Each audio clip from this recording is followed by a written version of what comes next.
నమస్కారం. మనం జీవితంలో రకరకాల ప్లాన్లు వేస్తూ ఉంటాం. పెళ్ళికి ఒక ప్లాన్, పిల్లలు పుట్టిన తర్వాత ఒక ప్లాన్, బయటకు వెళ్ళాలంటే ఒక ప్లాన్, స్కూల్స్కి ప్లాను, కాలేజ్కి ప్లాను, ఇన్వెస్ట్మెంట్కి ప్లాను, ఇలా రకరకాల ప్లాన్లు. ఇన్ని ప్లాన్లు వేసినటువంటి మనకి కొత్తగా ఇంకొక ప్లాన్ తగిలింది. అదే plan B. So plan B cinema director Rajamahi గారు అండ్ హీరో శ్రీనివాస్ రెడ్డి గారితో మాట్లాడబోతున్నాం. శ్రీనివాస్ రెడ్డి గారు, ఇంటర్వ్యూ స్టార్ట్ అయిపోయింది, మీరు ఇంకా మాస్క్లోనే ఉన్నారు. నాకు తెలిసి ఇది మీకు అలవాటు అయిపోయింది, బాగా తీసేయండి. అంటే తీయటానికి ఇబ్బంది లేదు, ఎందుకో రాత్రి నుంచి కొంచెం ఒళ్ళు నొప్పులు నవ్వుతున్నాయి. హలో, ఏమంటే మీరు ఎప్పుడు జోక్ చేయాలో ఎప్పుడు సీరియస్ మీకు తెలియదు కాదు, ప్లీజ్ నాకు ఇన్ఫార్మ్ చేయలేదు మీరు ముందే. లేదు యాక్చువల్గా రాఘవేంద్ర గారి షూటింగ్కి అంటే ఆర్పిటిఎస్ ఏదో అంటారు కదండి, ఆ టెస్ట్కి వెళ్ళా. అక్కడ నాకేం తెలుసు అది అది హాస్పిటల్ ఆ బ్లాక్ అని మామూలునే తిరిగా అనమాట. అక్కడ తర్వాత తెలిసింది. మళ్ళీ అప్పటి నుంచి మాస్క్ పెట్టుకొని శానిటైజ్ చేసాం, అన్నీ చేసాము. ఎందుకో పొద్దున వచ్చే ముందు కొంచెం ఒళ్ళు నొప్పులు అనిపిస్తే ఎందుకులే తీయొద్దు అంటే ఏమన్నా నిజం నిజం ఏం లేదు, అంత అయిపోద్ది. ఏం లేదు మరి అలా నేనే అలాగే ఉంచుతారా ఇప్పుడు? ఇలా ఉంచి ఇంటర్వ్యూ చేస్తే, అంటే ఇప్పుడు రిలీజుల దగ్గర ఉన్నప్పుడు ఏదన్నా హీరోలకు కానీ లేదా వేరే ఆర్టిస్ట్ ఇంపార్టెంట్ క్యారెక్టర్ చేసిన ఆర్టిస్టులకు కానీ యాంకర్కి కానీ ఇట్లా ఉన్నప్పుడు ఇట్లా మాస్క్ పెట్టుకొని చేయొచ్చు అనేది ప్లాన్ బి, అంతే తప్పితే నాకేం లేదు. నిజంగా ఒళ్ళు నొప్పులు అన్నారు, అది మరి అంటే అటు ఇటు మెసలటం వల్ల వచ్చింది నొప్పులు. ఈయన జోక్ చేస్తున్నారా సీరియస్ నాకు అర్థం కావట్లేదు. నాకైతే సీరియస్ అనిపిస్తుందండి.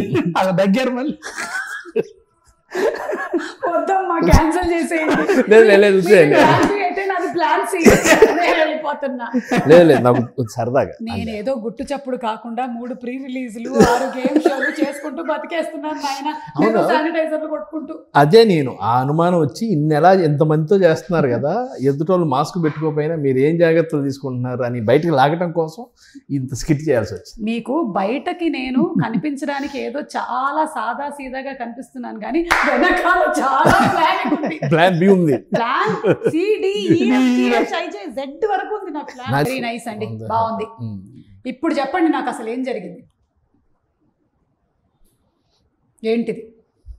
పెన్ను తెలుసా లేదా అని అడిగాను అంతే. ఓకే, అసలు ఏం జరిగింది మీ స్టోరీ? అంటే ఇది ఏ స్టేజ్ అండి? సెకండ్ వేవ్ అయిపోయిందో ఇంకో స్టేజ్ ఉంటుంది జనరల్గా. స్టేజ్ అసలు ఏం జరిగింది? కథ చెప్పాడండి ఫస్ట్, వెరీ గుడ్ బాగుంది కదా అని క్యారెక్టర్. Wow super. అయితే మీరు ఏదో దాస్తున్నారు. ఆయన గురించే మాట్లాడుతూ ఉంటాయి అన్ని క్యారెక్టర్లు. అంటే మీ యాక్చువల్గా ఇది ప్లాన్ బి, ఇది బయట పెడతారు. చాలా ఇంట్రెస్టింగ్ గా ఉందండి, ట్రైలర్ కూడా చూసాము. సో సమ్ థ్రిల్లర్ ఉంది ఇక్కడ, సంథింగ్ జరిగింది అనేది అర్థమవుతోంది, కానీ ఏంటి అనేది తెలియలేదు. సో నేను మీది ప్లాన్ బి కదా, అది ప్లాన్ ఏ. ఈ ప్లాన్ ఏ కింద కొంత అయినా కూపీలాగుదాము, ఆడియన్స్ పాయింట్ ఆఫ్ వ్యూలో కొంచెం వాళ్ళకి తెలియజెప్దామనే ఈ ఇంటర్వ్యూ ఇవాళ మెయిన్ రీజన్. సో ఇప్పుడు ఇలాంటి క్రైమ్ స్టోరీస్ అన్ని తీయాలి, రాయాలి అంటే ఆ డైరెక్టర్ కి దాని గురించి కొంచెం అవగాహన ఉండాలి. ఆయన కూడా చాలా క్రైమ్లు చేశారు, చాలా చాలా క్రైమ్ స్టోరీస్ చదివాడు. క్రైమ్ స్టోరీ చదివాడు అనిపోయి అలా అన్నా నేను. చాలా సినిమాలకి క్రైమ్ గా వర్క్ చేశాడు అనమాట, అంటే తెలియకుండా వర్క్ చేయటం అనమాట. లేదండి, ఈ సినిమా గురించి నేను కూడా కొంచెం ఇన్వెస్టిగేషన్ చేసినప్పుడు తెలిసింది ఏంటంటే, సెన్సార్ అయిన తర్వాత కూడా వాళ్ళు చప్పట్లు కొట్టారు, చాలా బాగుందన్నారు. అంటే అలా ఒక క్రైమ్ స్టోరీని ఎవరి ఊహకి అంతు చిక్కకుండా తీయగలగాలి అంటే ఈయనకి వెనకాల ఏదో బ్యాక్గ్రౌండ్ ఉంది. అది నా ప్లాన్. చెప్పండి మీ వెనకాల బ్యాక్గ్రౌండ్ ఏంటి? నిజంగా బ్యాక్గ్రౌండ్ ఏం లేదు. ఏ సినిమా అయినా ఏ జానర్ అయినా ఆడియన్స్ కావాల్సింది వాట్ నెక్స్ట్ అనే ఎలిమెంట్, ఇంట్రెస్ట్. మనం ఫ్యామిలీ డ్రామా తీసుకున్నా ఏది తీసుకున్నా, కానీ ప్రజెంట్ రెండేముందంటే థ్రిల్లర్స్. మీరు వరల్డ్ వైడ్ తెలుసుకుంటే థ్రిల్లర్స్ చాలా చూస్తున్నారు అనమాట. ఏదో అది కరోనా వల్ల మనకు ఓటీటీ ప్లాట్ఫామ్స్ రావడం వల్ల, దేని వల్ల జనాలకి జీవితంలో ఎక్కువ థ్రిల్ ఉండట్లేదు. కావాలని ఒక పెళ్లి చేసుకోవాలండి, కావాల్సినంత థ్రిల్ ఉంటుంది. సో అలాగే నేను వాట్ నెక్స్ట్, ఆడియన్ అనేవాడు ఎంగేజ్ అయిపోవాలి ఈ సినిమాలో ఫ్రమ్ ద బిగినింగ్. ప్రతి 10 minutes ఎంగేజ్ అన్నారండి, యంగ్ ఏజ్ కాదు, అది నాది. ఓకే, ఏజ్ గురించి టాపిక్ మీరు నేను మాట్లాడటం. Sorry for the disturbance. మేము ఇద్దరం ఉంటే ఇలాగే అదే కావాలి. సో ఆడియన్స్ చివరి వరకు అసలు వాళ్ళు కనీసం ఫోన్ కూడా ఎత్తలేని పరిస్థితి తీసుకొచ్చామండి. ఓ అంటే థియేటర్లో సిగ్నల్స్ ఉండవు. తీసిన ఉపయోగం. తస్మాత్ జాగ్రత్త. ప్లాన్ బి సినిమాకి థియేటర్కి వెళ్ళేటువంటి ఆడియన్స్ చెప్పేసి వెళ్ళండి ఇంట్లో. ఎందుకో మీకు సినిమా చూసిన తర్వాత అర్థం. చెప్పాలి, ఎత్తుపోతాం అలిగిద్ది. గర్ల్ ఫ్రెండ్ అలిగినా పర్లేదు, ఆవిడలు అలిగితే కరెక్ట్ అండి. హస్బెండ్ 2 hours ఫోన్ ఎత్తలేదంటే ఏమేమి అయిపోతాయండి. ఇక్కడ చాలా ఎత్తుతారు.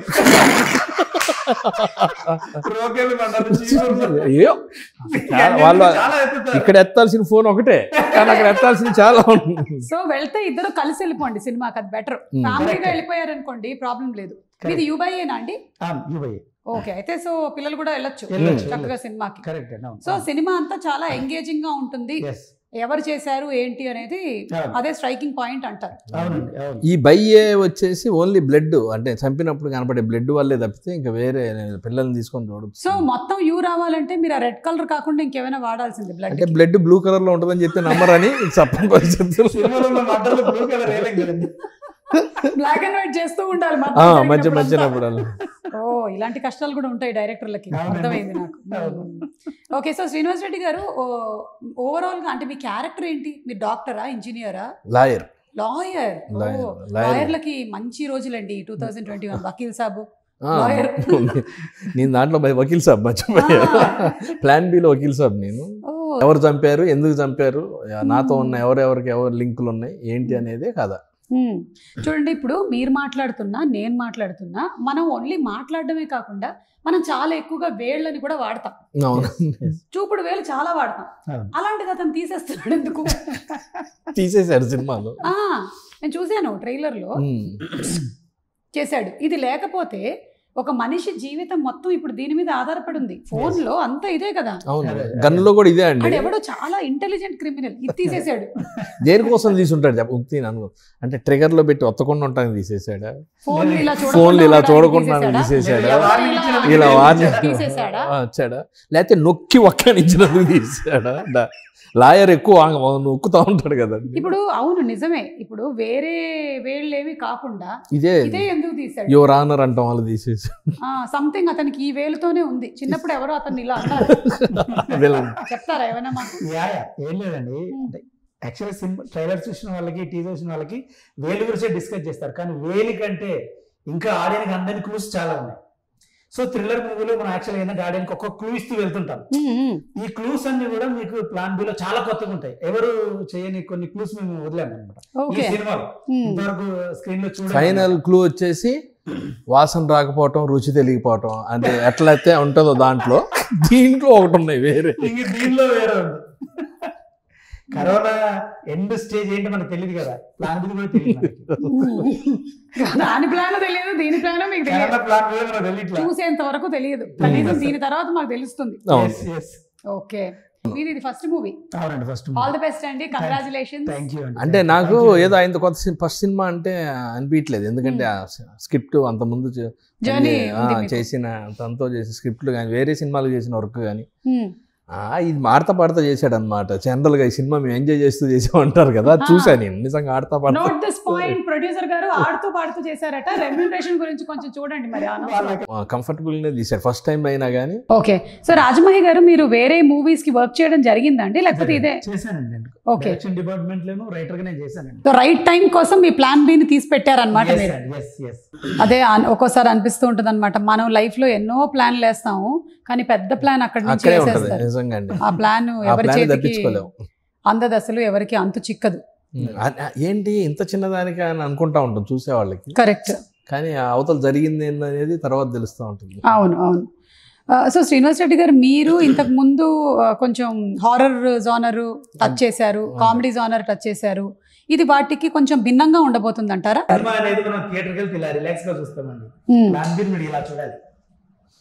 Edge of the seat. Okay, అయితే ఒకళ్ళిద్దరు పొరపాటు జారి పడిపోయినా లేచి కూర్చుంటారు, మళ్ళీ ఎందుకు పడ్డాడని కూడా చూడరు అనమాట, మళ్ళీ మిస్ అవుద్దాం అని అలా ఉండబోతోంది. ఓకే, సో మీరు ఇన్ని ప్లాన్లు చేసుకొని ఎప్పుడు స్టార్ట్ చేశారు అసలు షూటింగ్? కరోనా ముందు, బిఫోర్ కరోనా, అంటే 2020 బిఫోర్ మార్చ్. ఓ, అప్పటికే అయిపోయింది మీకు షూటింగ్ అంతా అయిపోయింది. కరోనా తర్వాత మళ్ళీ మిగతా పార్ట్ షూట్ చేసాం. ఓకే, ఎప్పుడైతే షూటింగ్ స్టార్ట్ అయ్యాయో అప్పుడు స్టార్ట్ చేసి ఇప్పుడు రెడీగా రిలీజ్కి వచ్చాం. మధ్యలో మళ్ళీ కరోనా వచ్చింది సెకండ్. కరెక్ట్, ఇప్పుడు ఈ వారం రిలీజ్ అవుతుంది. Okay, but still you are very confident about the movie. So music director గారు మన ఫిదా చేశారండి. ఎస్ శక్తికాంత్ గారు. ఓకే, సో అంతా బ్యాక్గ్రౌండ్ స్కోర్ ఎక్కువగా రీ రికార్డింగ్ మీదే నడుస్తుంది మనకి, అంతేగాని సాంగ్స్ లేవండి. బేబీ సాంగ్ ఏదో హమ్మింగ్ వచ్చేది, అది కూడా లేదు తీసేది అది కూడా. అసలు అది అంత రిలాక్స్ ఇవ్వట్లేదు అంత, అసలు ఆ టైం లేదండి. చూసే వాళ్ళకు అది ఎందుకు అన్న ఇది కలుగుతుంది నాకు, వాళ్ళ సీన్ అక్కడ సాంగ్ అని చేస్తే. Okay, correct. రాజమౌళి గారు మీరు ఇందాక చెప్పినట్టు మీరు డిఫరెంట్ క్లూస్ ఇస్తూ వెళ్తున్నారు సినిమాలో, అయితే ఆడియన్స్ కి అంతు చిక్కదు అన్నారు. అంటే ఒక ఆడియన్స్ ఎక్స్పెక్టేషన్ ఒకటి ఉన్నప్పుడు దాన్ని మనం ఎప్పుడైనా సరే డిఫరెంట్ గా వెళ్తూనే ఉండాలి. మరి మీరు ఎంత రీసెర్చ్ చేశారు దీని మీద? చాలా, నేను కథ పైన, ఎందుకంటే నేను ఒకటి ఆలోచించానండి, మనం వరల్డ్ వైడ్ సినిమా ఒకటి ఆలోచిస్తే కథానాయకి అనేది మెయిన్ కథ మాట్లాడుకుంటాం. సినిమా అంటే కథానాయకుడు కదా, అంతే. కానీ ఇందులో ఉన్న కథానాయకుడు కాకుండా ఉండి కథ నడిపిస్తే ఎలా ఉంటుంది? It's a different screen play. మీరు స్క్రీన్ పైన ఇంతకుముందు స్క్రీన్ ప్లే ఇటు చూసి ఉంటారు అనమాట.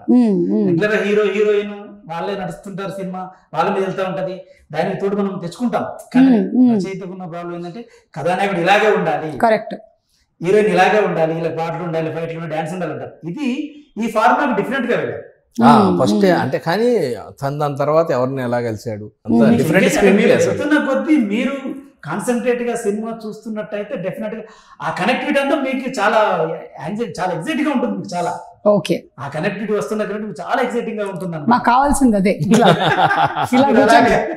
ఇలా కూర్చొని చూడడం. అందరు ఆర్టిస్టులు ఆ శవం దగ్గరికి రావాలి కదా, పోలీస్ ఆఫీసర్ వచ్చినప్పుడు చేయాలి. సో మీరు యువర్ ద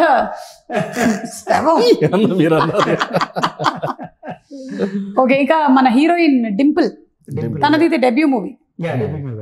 డార్లింగ్ సినిమాలో చేసింది, చిన్న okay. Child artist becomes heroine ఈ మూవీతో. ఓకే, సో మీ రైటింగ్ కమ్ డైరెక్షన్ కదండి, రెండు story, screen play, dialogues, direction అండి మొత్తం. ఇందులో కామెడీకి ఏమైనా అస్సలు ఛాన్సే లేదండి, మన ఇంటర్వ్యూలో తప్ప. ఈ ప్లాన్ కి సంబంధించింది ఏదైనా నవ్వుతూ కామెడీ ఉందంటే ఇదే, ఈ ఇంటర్వ్యూ మాత్రమే. అదే. ఓకే, సో ప్లాన్ బి కి సంబంధించి మీ ప్లాన్స్ ఎప్పుడు మొదలయ్యాయి? ఎన్నేళ్ల క్రితం మొదలైంది ఈ ప్లాన్ బికి సంబంధించి? ఈ కథ యాక్చువల్గా నేను అన్నయ్య చెప్పే కంటే జస్ట్ 1 month ముందే రాశానండి ఈ కథ. యాక్చువల్ నా దగ్గర పెద్ద బడ్జెట్ సినిమాలు పెద్ద హీరోలకు సంబంధించిన కథలు ఉన్నాయన్నమాట. ఇక్కడ ఒకసారి నేను మిమ్మల్ని ఇంటరప్ట్ చేస్తున్నాను. ఇప్పుడు పెద్ద బడ్జెట్ పెద్ద హీరోలు అన్నప్పుడు ఎలా మారుతుంది? ఇప్పుడు ఇక్కడ హీరో సైకిల్ మీద ట్రావెల్ చేస్తే అక్కడ హీరో ఫ్లైట్ లోకి వెళ్ళిపోతాడా? ఓపెన్ చేస్తే అన్న చెప్పిన దగ్గర స్విట్జర్లాండ్ లో అండి ఒక ఐస్ నుంచి హీరో పరిగెత్తుకుంటూ వస్తా ఉంటాడు. ఇక్కడ పరిగెత్తేదండి, టన్ను తిరిగి రోడ్డు మీద జంక్షన్ లో ఉంటాడు. మనం చిన్న బడ్జెట్ లో చేయాలనుకున్నప్పుడు మనకు వచ్చే ప్రాబ్లమ్స్ ఏంటంటే జనరల్ గా అయితే కొత్త హీరో అనుకుంటామండి. కొత్త హీరోతో మనం సినిమా చేసి బయటపడడం అనేది చాలా ఈ రోజుల్లో ఉన్న చాలా రిస్క్ పని అది. సో కథ హీరో అవ్వాలి. అప్పుడు కథ హీరో అయితే అప్పుడు మనం బయటికి వెళ్ళిన మనకు ఎవరిని ఇప్పుడు చూడకపోయినా రేపు సినిమా చూసాకనన్నా ఆ పాజిటివ్ వేస్తే మనం బయటపడడానికి ఛాన్స్ ఉంది. సో ఇప్పుడు శ్రీనివాస్ రెడ్డి గారు, మురళీ శర్మ గారు, మిగతా ఇలాంటి క్యారెక్టర్ కొందరు చేసినా కూడా మీకు అందరు హీరో అనిపిస్తారు, అందరు క్యారెక్టర్ అనిపిస్తుంది. ఇది కథలో ఉన్న విషయం. మీరు ఇప్పుడు మురళీ శర్మ గారు చెప్పిన ఆయన హీరోనే, కరెక్ట్. సూర్య వశిష్ఠ హీరోనే, శ్రీనివాస్ రెడ్డి గారు హీరోనే, అందరు హీరోనే. ప్రతి సింగిల్ సీన్ క్యారెక్టర్ కూడా హీరోనే ఇందులో ఈ సినిమాలో. సో అన్నమాట డెఫినెట్ గా అంత ప్యాక్డ్ గా ఉండగలిగితేనే దీని ద్వారా మనం ఏమైనా చేయగలము, బయటికి రాగలము. ఫస్ట్ ఆఫ్ ఆల్ అందరికీ ప్రొడ్యూసర్ గారికి డబ్బులు రావాలి, డైరెక్ట్ ఇంకో సినిమా రావాలని మెయిన్ కాన్సెప్ట్ ఉంటుందండి. సో అలా రావాలంటే ఖచ్చితంగా ఆడియన్స్ ని మనం ఖచ్చితంగా ఎంగేజ్ చేయాల్సిందే. ఎలా బాగా చేయగలం? అదే మోటివ్. హీరో ప్రొడ్యూసర్ గారికి డబ్బులు రావాలి, ఇంకో సినిమా రావాలి. సినిమా రావాలంటే ఈ ప్రొడ్యూసర్ కి ఎలా డబ్బులు వచ్చినాయని ఆలోచిస్తారని కరెక్ట్ ఆ కాన్సెప్ట్ తోనే రాశాడు సినిమా. అట్లే చేశాడు. కరెక్ట్ అండి, అదే అబ్సల్యూట్లీ కరెక్ట్ అండి. బికాస్ ఫైనలీ సినిమా మనం ఆడియన్స్ ని ఎంగేజ్ చేయడంతో పాటు ఇట్ ఇస్ బిజినెస్. సో అది జరగాలి అంటే కథ బాగుండాలి, చూడాలి జనాలు, అప్పుడే బిజినెస్ జరుగుతుంది. కాబట్టి అంత ఇంటర్లింక్డ్ మొత్తం అంతా. మురళీ శర్మ గారు పోలీస్ ఆఫీసర్ గారు చాలా చాలా బాగా చేశారండి. అయితే యాక్చువల్ గా పోలీస్ డిపార్ట్మెంట్ ప్రెసెంట్ ఉన్న సిచ్యువేషన్ లో చాలా టెక్నాలజీగా ఉన్నారు. మనం ఒక తప్పు చేసిన వాడు తప్పించుకోవడం చాలా కష్టం. చాలా కానీ ఇందులో ఇతన్ని కూడా పట్టుకునే స్థితిలో పోలీసులు ఉంటారు. అంటే మీరు ఎంత ఆలోచించాలి అసలు హెడ్ గా. ఇదంతా చేసిన అతన్ని పోలీసులు పట్టుకోలేరు, ఆ స్థితిలో ఉందన్నమాట. ఇలాగ ఓకే, సీసీటీవీ కెమెరాలు ఉన్నాయి, సెల్ ఫోన్లు ఉన్నాయి, వాళ్ళకు కూడా దొరకని క్లూస్, అసలు ఒక క్లూ ఎక్కడ వదిలిపెట్టి. అదే ప్లాన్ బి. నిజంగా నాకు అర్జెంట్ గా చూడాలి అసలు ఏం చేశారు మీరు, ఎలా చేశారు, వాట్ ఈస్ ఇట్ అనేది చూడాలనుంది డెఫినెట్లీ. సో శ్రీనివాస్ రెడ్డి గారు, ఇన్ని ప్లాన్ల గురించి మాట్లాడుతున్నాం కాబట్టి మీరు మీ కెరియర్ ని ఎలా ప్లాన్ చేశారు అసలు? ఇంకా అనుకుంటాం కదా మనం, ప్లాన్ ఏ వేస్తే దాంతో ప్లాన్ బి అవుతుంది, దాని తర్వాత మళ్ళీ జాగ్రత్తగా చూసుకొని మళ్ళీ ప్లాన్ ఏ ప్లాన్ బి. అవును, పైగా మీరు కూడా సమానంగా బ్యాలెన్స్ చేస్తున్నారు, ఇలాంటివి చేస్తున్నారు, అలాగే వేరే పెద్ద మూవీస్ లో కూడా మీరు కనిపిస్తూ ఉన్నారు. మంచి క్యారెక్టర్లు చేస్తానే ఇలాంటివి కూడా మధ్య మధ్యలో. ఓకేనండి, సో ఇంకా ఎనీథింగ్ ఎల్స్ మీరు ఆడియన్స్ ఎవరికి నెక్స్ట్ ఏం కథ చెప్పి రెడీగా ఉన్నాడు? ఎవరికండి? ప్రొడ్యూసర్ చెప్పాడు, ప్రొడ్యూసర్ రెడీ, ఇంకా నెక్స్ట్ చెప్పాలి. అదే యాక్చువల్ గా మేము అదే DI and RR everything first checking show ఉంటుంది కదా మనకి. చెకింగ్ షో వేసినప్పుడు నా తెలిసిన ఒక ప్రొడ్యూసర్ చూసారు అనమాట. ఆయన చూసి ఇమ్మీడియట్ గా నాకు అడ్వాన్స్ ఇచ్చారు సినిమా చేద్దామని. సినిమా రిలీజ్ అవ్వక ముందే అడ్వాన్స్ తీసుకున్నటువంటి డైరెక్టర్ గారు కంగ్రాచులేషన్స్. రెండో మూడో తీసుకున్నాడు, ఎంత చెప్పకండి. లేదు అంటే ఇద్దరు అడిగారు, ఒకటి సి కళ్యాణ్ గారు కూడా మనం సినిమా చేద్దామన్నారు. కళ్యాణ్ గారు ఇమ్మీడియట్ గా మనం ప్రాజెక్ట్ చేయాలి, ఆయన కూడా చూసారు అనమాట. సో ఆయన కూడా చేద్దామన్నారు. ఫోన్ చేశారు కళ్యాణ్ గారు, చూసి ఫోన్ చేసి బాగుంది, భలే చేశాడు డైరెక్టర్, భలే చేశాడు అన్నాడు. డైరెక్టర్ మెచ్చుకున్నాడు ఫస్ట్. అదే ఇలాంటి సబ్జెక్ట్స్ తీసుకొని చేసినప్పుడు ఎక్కువగా పట్టు పేరు వచ్చేది డైరెక్టర్ గారికి. స్టన్ అయ్యాను క్లైమాక్స్ అన్నాడు, చాలా అనిపించింది. అదే అదే అదే నేను ఎంత చెప్పాను, మీకు సినిమా ఇలా వెళ్తూ ఉంటే క్లైమాక్స్ టక్కన అక్కడ ఉంటుంది అనమాట. ఏమంటే లాస్ట్ వరకు మోర్ ట్విస్ట్ లో క్లైమాక్స్ కి వచ్చేసరికి మనకి సర్ప్రైజ్ ట్విస్ట్ ఉంటుంది, ఫైనల్ ట్విస్ట్. అది ఫైనల్ ట్విస్ట్. ప్రతి 10 నిమిషాలకు బ్యాంక్ పడుతూనే పడతా ఉంటుంది. లాస్ట్ కి వచ్చేసరికి అసలు ఇక అది ఎవరు ఊహించింది బ్యాంక్ అనమాట. అంటే తెలుగులో అంటే నాకు ఏ స్క్రీన్ లో రాకపోవచ్చు అలాంటి కొత్త పాయింట్ అండి, న్యూ థాట్ అండి. ఎవరు అసలు ఆ థాట్ రాలేదు ఇంతవరకు. సో మీరు దీన్ని ఓన్లీ తెలుగుకి పరిమితం చేస్తున్నారా లేకపోతే వేరే లాంగ్వేజెస్? రీమేక్ ప్లాన్స్ ఉన్నాయండి. రీమేక్ ప్లాన్స్ ఉన్నాయి. హిందీ అడిగినట్టున్నారు, హిందీ అడిగారు, హిందీ చేద్దామంటున్నారు. ఓకే, సూపర్ అండి, వెరీ నైస్. అండ్ పాండమిక్ జరిగినా ఏమున్నా సరే మనుషులు రెండింటిని మాత్రం వదలలేదండి. ఒకటి ఫుడ్, ఇంకోటి ఎంటర్టైన్మెంట్. అంటే మనల్ని పరిస్థితుల నుంచి కాస్త డైవర్ట్ చేసేది అది సినిమా అయి ఉండొచ్చు, వెబ్ సిరీస్ అయి ఉండొచ్చు, ఏదైనా సరే ఎంగేజ్ చేసి కొంచెం సేపు మనకి రిలాక్సేషన్ ఇచ్చేది ఇదే. కాబట్టి తప్పకుండా జనాలు చూస్తారు, సినిమా బాగున్నట్టయితే డెఫినెట్లీ చూస్తారు. అండ్ ఆల్రెడీ మీ సినిమాలో దానికి కావాల్సిన క్వాలిటీస్ అన్నీ ఉన్నాయి. ఇక థియేటర్కి వెళ్ళి చూసేటప్పుడు కూడా రెస్పాన్సిబుల్ గా వెళ్ళి చూస్తారు. ఇన్ఫాక్ట్ నేను పాండమిక్ తర్వాత ఫస్ట్ టైం థియేటర్స్ తెరిస్తే ఇంకా మన తెలుగు సినిమాలు రిలీజ్ అవ్వలే, టీనెట్ రిలీజ్ అయింది ఇంగ్లీష్. నేను థియేటర్ని చూడడం కోసమని పరిగెత్తుకొని వెళ్ళి అన్ని రోజులు నాకు గ్యాప్ వచ్చేసరికి వెళ్ళి సినిమా సగం అర్థం అవుతుంది, సగం అర్థం కావట్లేదు. అలాంటి ఇంట్లో అయితే అసలు అర్థం కాదు, థియేటర్ లో కాబట్టి 20%. నేను అప్పుడప్పుడు వాడు వస్తున్నాడు ముంబైలో, ఇలా ఉంటుంది కదా థియేటర్ అనుకుంటున్నాను నేను. సో అదొక థియేటర్ లో చూడడం అనే ఎక్స్పీరియన్స్ కంప్లీట్లీ డిఫరెంట్ అండి. అందరు నలుగురు కలిసి నవ్వడం, లేదా అందరూ కలిసి కొంచెం భయపడినా అరే పక్కన వీడు ఉన్నాడని ఒక ధైర్యం. సో ఆ థియేటర్ ఎక్స్పీరియన్స్ కోసం డెఫినెట్లీ వెళ్తారు. మన థియేటర్ వాళ్ళు కూడా చాలా ఇప్పుడు కొత్తగా అన్ని థియేటర్లలో బాగా కేర్ తీసుకుంటారు. ఇప్పుడు ప్లాన్ బి అని ఉంటుంది కదా, కొద్దిసేపు అన్న పెట్టుకుంటారు. ఇక్కడ మీరు ప్లాన్ బి అని పెట్టుకున్నారా? పక్కన ప్లాన్ బి అని పెట్టి మీ ప్లాన్ బాగుందండి, పబ్లిసిటీ ప్లాన్. మీరు నేను టెస్ట్ చేసుకోవాలి మేడం, ఇప్పటికి డౌట్ అంటున్నారుగా, ఇది మర్చిపోయారు. సారీ అండి, ఇంటర్వ్యూలో పడి మర్చిపోయాను. ఇందాక మధ్యలో మీరు అన్నారు, అది యాక్చువల్ గా చూపిస్తాం మీకు. పోతండి ఏంటిది తెల్లది చూడండి ఎలా అయిందో, వేడికి మాడిపోయింది. వైట్ మాస్క్ ఇలా అయిపోయింది. ఓకేనండి, ఆల్ ది బెస్ట్ అండి మీకు. అండ్ రాజమయ్య గారు మీకు ఆల్ ది బెస్ట్ అండి, ఫస్ట్ మూవీ. కంగ్రాచులేషన్స్. ఇంత అన్సర్టన్ టైమ్స్ లో కూడా మీరు చేసి దాన్ని రిలీజ్ చేస్తూ ఉన్నారు. ప్రొడ్యూసర్ గారు ఫైనలీ ఒక వన్ వర్డ్ అబౌట్ ప్రొడ్యూసర్ అండి. వెంకట్ గారు. ఓకే, తను సాఫ్ట్వేర్ ఎంప్లాయ్. పొద్దున్నే వెళ్తా ఆఫీస్కి వెళ్తా వచ్చి అందరికి బాయ్ చెప్పి మళ్ళీ సాయంత్రం మళ్ళీ ఆఫీస్ అయిపోయిన తర్వాత మళ్ళీ రేపు పొద్దునే కలుస్తాడు అనమాట. నైట్ ఎప్పుడు అయిపోద్ది కదా. సో ఆయన కూడా ఫస్ట్ టైం ప్రొడ్యూస్ చేస్తున్నారు. బ్యానర్ పేరు AVR movie wonders. Okay so వాళ్ళకు కూడా బెస్ట్ ఆఫ్ లక్ అండి. ఎస్ ఎస్ మంచి మంచి సినిమాలు చెయ్యాలి, మీరు మళ్ళీ యాక్ట్ చేయాలి, నన్ను ప్రీ రిలీజ్ లకు పెట్టుకోవాలి, ఇంటర్వ్యూలు చేయాలి అని కోరుకుంటూ. టైం దొరికితే తప్పకుండా మీరే చెప్పారు అందరి దగ్గర టైం తక్కువ. వీళ్ళ ప్లానింగ్ కూడా చూస్తే ఇప్పుడు జనరల్గా ఏంటంటే ఒక ప్రొడ్యూసర్ ఒక డైరెక్టర్ ఇద్దరు ప్లానింగ్ అలా ఉంటాయి అన్నమాట. జాగ్రత్తగా ఒక ఇంటర్వ్యూ చేసిన సుమగారితోనే పెట్టి 10 చేయటం కన్నా ఒకటి మంచి చేద్దాం అని ప్లాన్ చేసి అన్ని సెటప్ చేసి తను చాలా డేట్స్ పరంగా అన్ని రకాలుగా చాలా హెల్ప్ చేశారు నాకు. ఓకే ఓకేనండి, థ్యాంక్ యూ సో మచ్ అండి, nice meeting you all. And తప్పకుండా సినిమా చూస్తాను అండ్ చూడాలి, కాల్ చేసి చెప్తాను. చూడి మీరు బయట కూడా రావాలి మాకు చూసిన తర్వాత. అలాగేనండి తప్పకుండా, బయట ఏంటంటే ఇంటర్వ్యూ. ఓకే థ్యాంక్ యూ అండి, thank you so much, thank you audience, please watch Plan B.